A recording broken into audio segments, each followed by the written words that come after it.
믿음이라는 제목으로 말씀을 같이 보도록 하겠습니다. 11서 11장의 말씀은 믿음 장으로 우리가 성경에 찾아볼 수 있는 믿음의 선진들을 믿음의 조상들을 계속해서 찾아볼 수가 있습니다. 오늘 그 중에서 모세의 믿음에 대해서 같이 한번 보실 텐데요.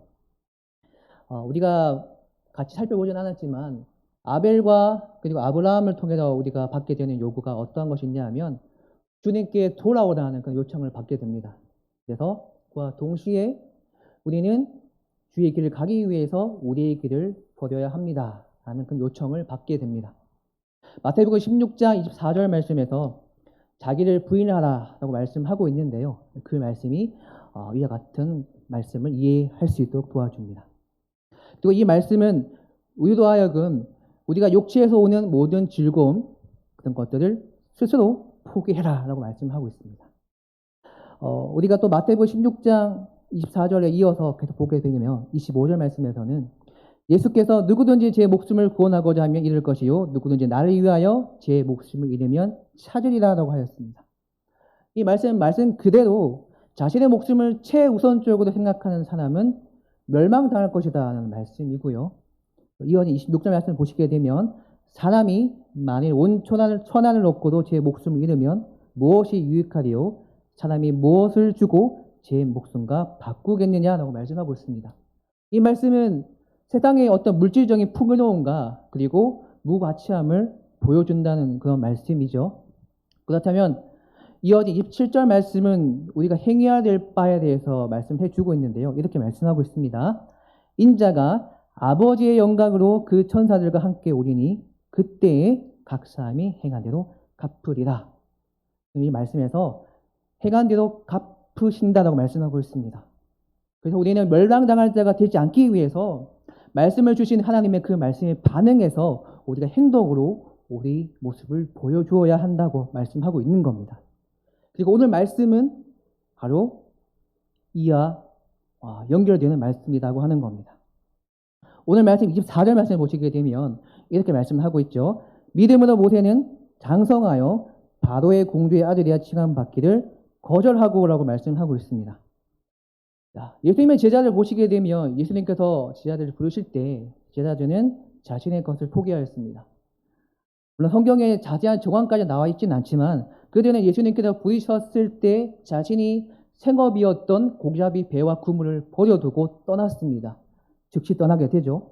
오늘 말씀에서 모세는 이와 마찬가지로 무언가를 포기했는데 왕이 될 수도 있는 자리를 포기하였다고 하는 겁니다. 물론 무슨 승계 순위에서는 밀릴 수 있겠지만 분명히 왕이 될 수도 있는 그런 자리였습니다. 그런 자리를 포기했다고 하는 것이죠. 그렇다면 하나님께서 우리에게도 무언가를 포기하길 원하신다고 하는 것입니다. 왜 그럴까요?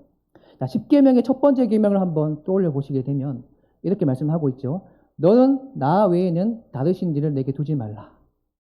즉 하나님께서만이 우리의 마음과 삶에서 최고의 위치에 있도록 해야 된다고 말씀하고 있는 겁니다. 만약 내가 세상적인 유익을 위해서 하나님과의 관계를 끊을 수 있다면 나는 분명히 하나님보다 세상을 더 좋아하고 있는 것이겠죠.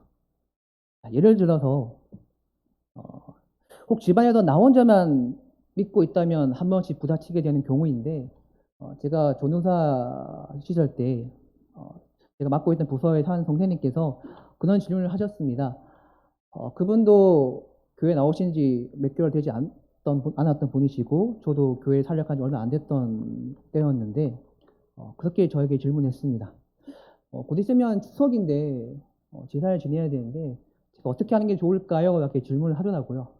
그때 갓 전도사가 된 지 얼마 안 된 저한테 도대체 뭘 믿고 질문했는지 잘 모르겠지만 그때 제가 답변을 드렸던 것이 그때 뭐 잘 몰라서 그냥 아는 대로 다 대답을 드렸었는데 제 기억으로는 제사를 드린 건 어쩔 수 없겠지만 그냥 절을 한다거나 음식을 먹는다거나 하는 건 하지 않는 게 좋을 것 같습니다. 그렇게 대답을 드렸던 기억이 납니다. 물론 이것이 정확한 대답은 아니었지만 그 당시 그렇게 대답했던 기억이 나는데요. 여러분이라면 어떻게 대답을 하시겠습니까? 이 문제는 우리가 정답을 알기 전에 생각해 보아야 될 것이 우리가 하나님을 거슬릴 바에야 나랑 가까운 사람을 불쾌하게 하는 것이 더 낫겠다라고 여길지, 아니면 내가 내 친척들을 조금 불쾌하게 만들고 내가 차라리 하나님을 거스르지 않는 것이 낫겠다고 여길지, 그렇게 우리가 고민하고 판단을 해야 된다고 하는 것이죠. 마태복음 10장 37절 말씀을 보시게 되면, 아버지나 어머니를 나보다 더 사랑하는 자는 내게 합당하지 아니하고 아들이나 딸을 나보다 더 사랑하는 자도 내게 합당하지 아니하며라고 말씀하고 있습니다. 이 말씀을 비추어 볼 때 우리가 어떻게 생각하고 답을 해야 되는 것이 맞는 것일까요? 우리가 세상에 속한 것들에 대해서 우리가 어떻게 비난을 하고 경멸의 어떤 말을 하는 것들은 굉장히 쉽습니다. 왜냐하면 나의 일이 아니기 때문이죠. 그래서 우리가 흔히 잘 판단을 해서 뭐 이런 것은 아니지, 왜 이렇게 행동을 했을까, 이건 아니지 않을까, 이렇게 얘기를 많이 합니다. 하지만 그런 어떤 구체적인 상황들이 나의 일이 되었을 때는 조금 이야기가 달라진다고 하는 것이죠. 당장에 내년에 나의 월급이 어떻게 될지가 결정되어 있는 그런 문제라면, 당장 내가 높은 자리에 올라갈 수 있는 상황인데 그런 상황이 걸려있는 상황이라면, 분명히 우리는 내가 평상시에 손가락질 했던 것과 다르게 조금은 더 다르게 판단을 하게 될 겁니다. 그리고 그러한 모습이 나에게 나타나게 된다면 아마 나는 믿음보다는 세상 쪽이 더 가깝지 않을까, 그런 생각을 하실 수도 있을 것 같습니다.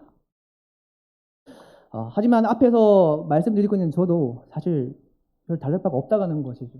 지금 당장에는 딱히 얻을 것이 없어서 이렇게 있지만, 만약에 저에게도 뭔가 큰 것을 준다고 얘기를 하고 뭔가 당장에 내가 필요한 것이 있는데 그 필요한 걸 준다고 얘기하면 과연 그걸 과감하게 물리치고 내가 주님의 길을 갈 수 있을지 한 번씩 생각을 해보게 되는데, 아마도 우리가 삶을 살아가면서 그와 유사한 경험들을 하신 경험도 있을 겁니다. 그래서인지 몰라도 기도하게 되면 사실 개인적으로 기도할 때는 굉장히 하나님께 죄송스럽고, 그래서 하나님께 용서해달라는 기도가 먼저 나오는 것 같습니다. 한번 생각을 해봅시다. 여러분들에게 가장 기쁨을 주는 것이 무엇입니까? 시편 84편에 시인은 이렇게 말씀을 합니다. 주의 공정에서의 한날이 다른 곳에서의 첫날보다 나은즉 악인의 장막에 자는 곳보다 내 하나님의 성전 문지기로 있는 것이 좋사오니 라고 말씀하고 있습니다. 주의 궁전에서의 한날이 다른 곳에서의 첫날보다 낫다고 얘기합니다. 주의 성전에 문지기로 있는 것이 내가 악인의 장막에 있는 곳 낫다고 얘기를 합니다. 참으로 우리는 평상시에 하나님에 대해서 잘 알고 있다고 생각을 합니다. 그래서 매주마다 내가 말씀을 듣고 있기 때문에 내가 말씀에 대해서 잘 알고 있다고 생각을 하죠. 그러다 보니까 어떨 때는 왠지 말씀이 좀 지겹게 여겨질 때도 있습니다. 그런데 내가 하나님에 대해서 잘 알고 있다고 생각하는 것과 내가 하나님에 대해서 잘 알고 있는데 내가 행동하지 않았다면 그것을 하나님에 대해서 잘 알고 있다고 얘기할 수는 없을 겁니다. 저 또한 마찬가지로 여기 서서 원고를 적어서 그것을 가지고 설교를 하고 있지만, 이것을 전하는 것과 실제 행하는 것은 별개의 문제라고 하는 거죠. 실제로 많은 믿지 않는 사람들이 전도를 받아서 교회에 나왔다가, 혹은 어떤 유명한 교회 목사님의 설교를 듣고 정말 좋구나 하고 교회에 나왔다가 목사님의 설교와 목사님의 삶이 다른 것을 보고 실망해서 떠나는 경우도 가끔씩 있다고 하죠. 자, 다시 말씀 돌아가서 오늘 말씀에서 모세를 보시게 되면 모세는 지금 자신의 왕자라는 지위를 버렸습니다. 이것은 일반적으로 생각해 보게 되면 이해할 수 없는 행동들이죠. 일반 상식적으로 내가 왕자의 지위를 버리고 노예일 뿐인 이 이스라엘 백성을 위해서 내 지위를 버린다. 이것은 어리석고 바보 같은 일들이죠. 그런데 이 모세의 행위는 단순히 지위를 버린 것도 버린 것이었지만 자신을 아기 때부터 길러준 양모를, 즉 공주를 배신하는 것과 마찬가지였습니다. 우리는 이 이야기 잘 알고 있기 때문에 모세가 그렇게 행동한 것이 당연한 일이다라고 이렇게 여겨질지는 모르겠지만, 일반인의 시각에 보게 되면 이것은 배신 행위이다라고 볼 수도 있다고 하는 겁니다. 자, 십계명은 두 돌판으로 되어 있습니다. 첫 번째 돌판은 하나님의 계명으로 이루어져 있고, 두 번째 돌판은 우리 인간에 대한 계명으로 이루어져 있는데, 당연히 돌파 모두 지켜야 합니다. 하지만 우리가 인생을 살아가다 보면 이 두 가지의 부분들이 부딪힐 때가 있습니다. 우리 인간에 대한 계명을 지키려고 하다 보면 하나님에 대한 그 계명을 지키지 못할 때가 있죠. 예를 들자면 한 아이가 있는데 교회 나가서 하나님께 예배를 드리고 싶어 합니다. 그런데 그 부모님들은 아이가 교회 나가는 것을 싫어합니다. 주일이 되어서 교회 나가고 싶은데 부모가 교회 나가지 말라고 얘기합니다. 그럴 때 그 아이가 어떻게 하는 것이 맞을까요? 부모 말씀에 순종해야 되니까 교회에 나가지 않는 것이 맞을까요? 아니면 주일을 거룩히 지키라는 계명이 있기 때문에 부모의 말씀을 거절하고 하나님의 말씀에 따라서 주일날 예배 드려도 가는 것이 맞을까요? 또 하나, 친척들이 다 같이 모였는데 다음날 다 같이 좋은 곳으로 여행을 가자고 합니다. 다음날 주일에서 예배를 드려야 하는데 그렇게 얘기를 합니다. 고민을 하고 있으니까 한 친척이 다가와서 아마 교회에 대해 조금 잘 알고 있었던 것 같은데 그러면 교회는 보니까 새벽 예배라는 것이 있던데 새벽에 나가서 예배를 드리고 우리가 같이 놀러 가면 되지 않겠냐. 새벽 예배도 예배 아니냐. 그 말을 들어보니까 맞는 것 같거든요. 그렇다면 그 친척의 말을 듣고 새벽에 예배를 잠깐 드리고 친척과 같이 여행을 떠나가는 것이 맞을까요? 질문을 더 해보겠습니다. 자, 세상의 영예를 즐기는 것, 그 자체가 악인 것일까요? 여러분은 다니엘을 잘 아실 겁니다. 다니엘은 머다먼 곳까지 끌려와서 종의 신분이 되었지만 높은 지위와 영광을 누렸습니다.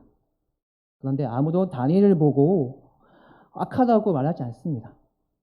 왜 그렇습니까?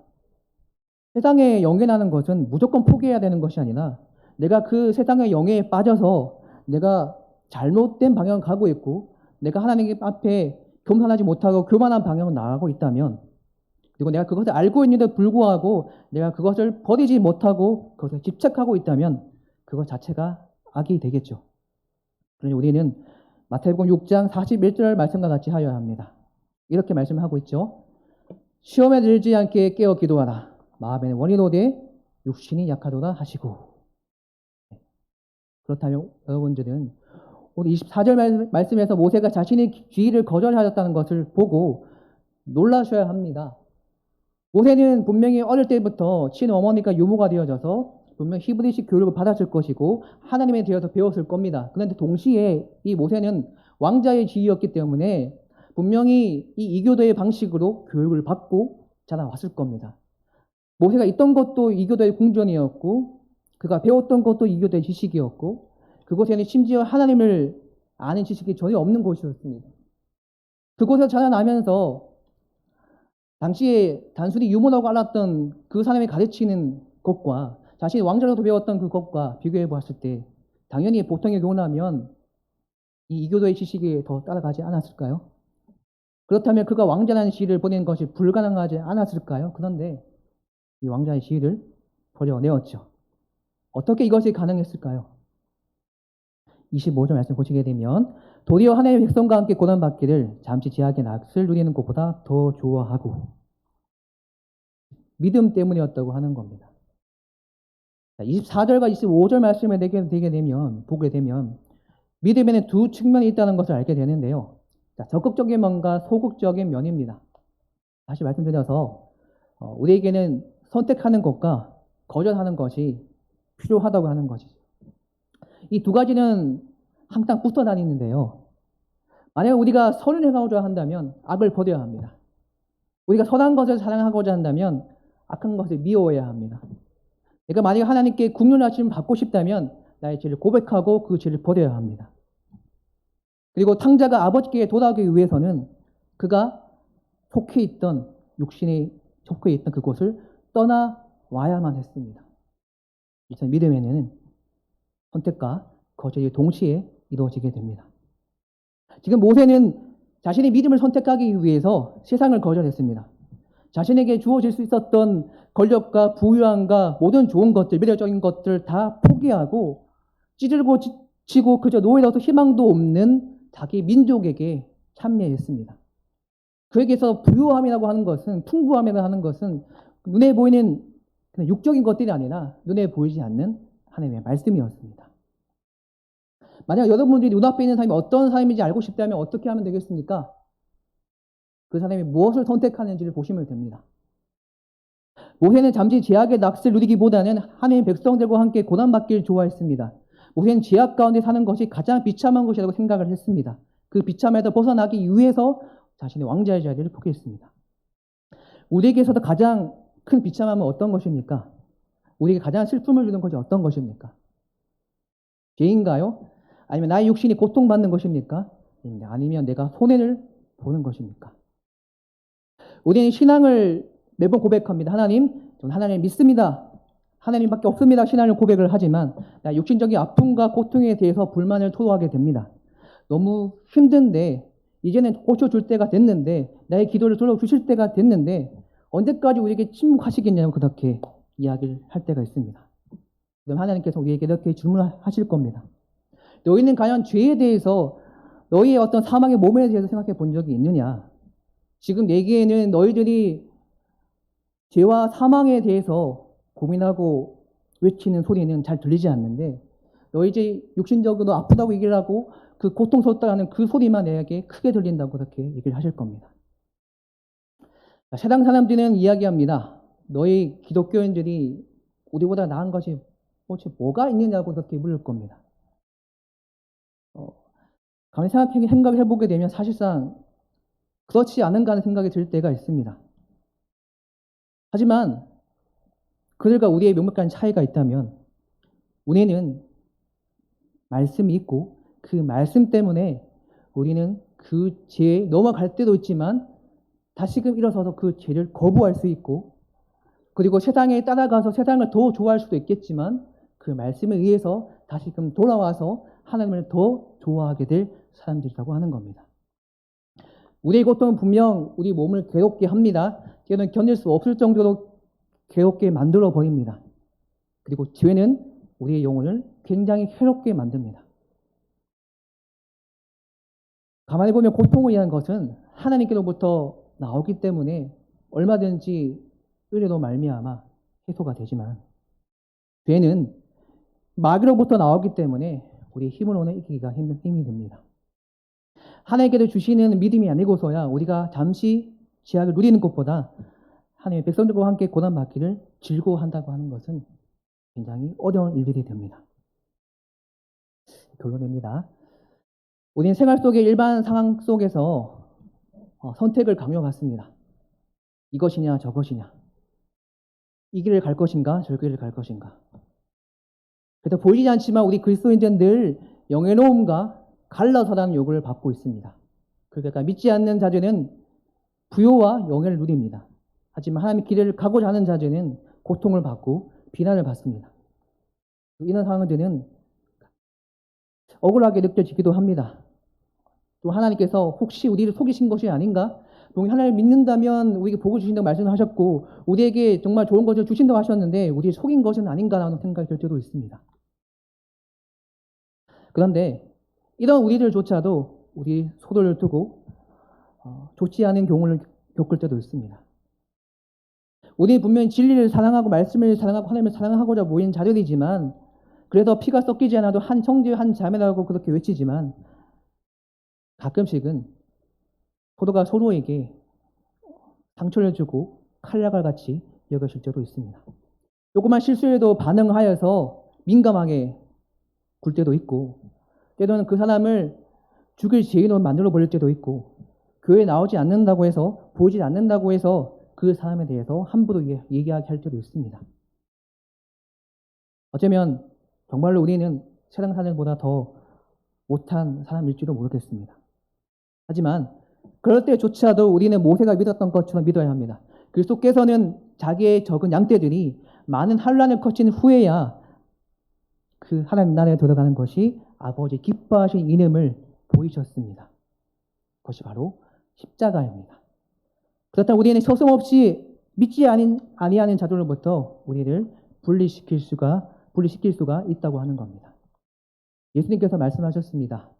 누구든지 내 제자가 되려거든 자기 십자가를 지고 나를 따를 것이다. 우리가 정말로 십자가의 능력을 믿는다면 현 세상의 능력은 아무것도 아니라 우리가 믿는 하나님의 그 능력이 그 어느 것보다 크다는 사실을 알 수가 있습니다. 때때로 이것이 불가능하게 여겨질 수도 있겠지만 그것은 그들이 믿음이 없기 때문이죠. 우리의 믿음에는 반드시 희생이 필요합니다. 나의 화를 죽이고 나의 생각을 죽이고 나의 의지를 죽이는 일들이 필요합니다. 그렇지 않으면 우리는 그저 믿지 않는 사람들과 똑같을 뿐이겠죠. 우리의 소망도 그저 기만에 불과할 겁니다. 그렇지만 우리가 할 것은 하나입니다. 모세가 했던 것처럼 내가 무엇을 거절할 것이고 무엇을 선택할 것인지 그렇게 고민하고 나아가야 합니다. 이제 우리는 세상을 거절하고 하나님을 선택하는 자리를 되어야 합니다. 그렇게 하실 수 있는 우리 성도님 되시기를 간절히 기도하겠습니다. 기도하겠습니다. 하나님 아버지 감사합니다. 우리의 삶 속에서 우리의 눈과 귀와 생각과 모든 것들이 주님을 향해 있기를 원합니다. 우리는 진짜 심판받아 마땅한 자들이었지만 신실하신 그 하나님께서 우리 끝까지 포기하지 아니하시고 우리가 주의 길로 돌이키시기를 원하고 계시다고 하는 겁니다. 우리가 의지하고 우리가 진정으로 원하는 것이 무엇입니까? 하나님 남의 뒷길을 보기 전에 남의 들보를 보기 전에 항상 내 안에 거룩한 성령 하나님께서 나와 함께 계시는 사실을 잊지 말게 도와주시옵소서. 때로 나로 인하여 다른 사람들 화평을 깨는 일이 없는지 돌아보게 됩니다. 아니 좁은 마음과 거룩하지 못한 성품 때문에 다른 사람들을 분열시키고 어지럽게 한 것을 용서하여 주시옵소서. 항상 그리스도 십자가를 생각나게 도와주시고 하나님께서 우리 위해서 어떻게까지 하셨는지를 기억하게 도와주시고 그리스도의 방법대로 살아갈 수 있도록 도와주시옵소서. 제약을 이기고 승리할 수 있는 저희들이 될 수 있도록 도와주시옵소서.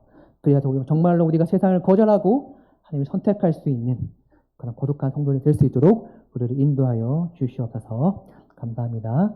예수님 이름으로 기도드렸습니다. 아멘.